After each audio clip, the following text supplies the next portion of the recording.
It's really cool to get up in the morning and come out and find out there's no noise but the birds.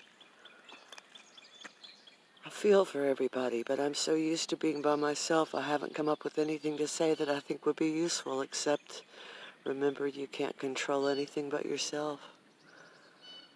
Try to find some joy. For me, obviously, that's the birds.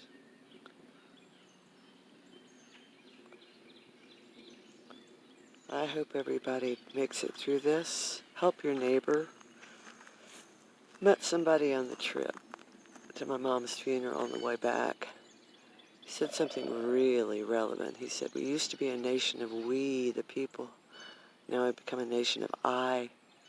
I kind of agree. The internet doesn't make it easier. Just think about how your actions affect others, because for no other reason politicians don't. Be as kind as you can. You just don't know what somebody else has been through. Judging them doesn't help. And even those who are evil, they'll get theirs. Just pray for them. Like my grandmother used to say, pray for those who despitefully use you. I don't have time for bullshit and blowing the whistle in Asheville. I already covered my ass with that years ago.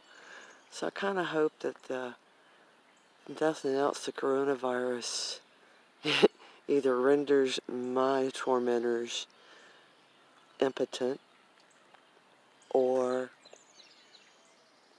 gives me my peace back. Either way, I'll be working in the garden like I did yesterday, because I got to grow food. Have to. And finishing some crochet projects if my bones allow. Talk to you guys later. Prayers going out for everybody. Bye.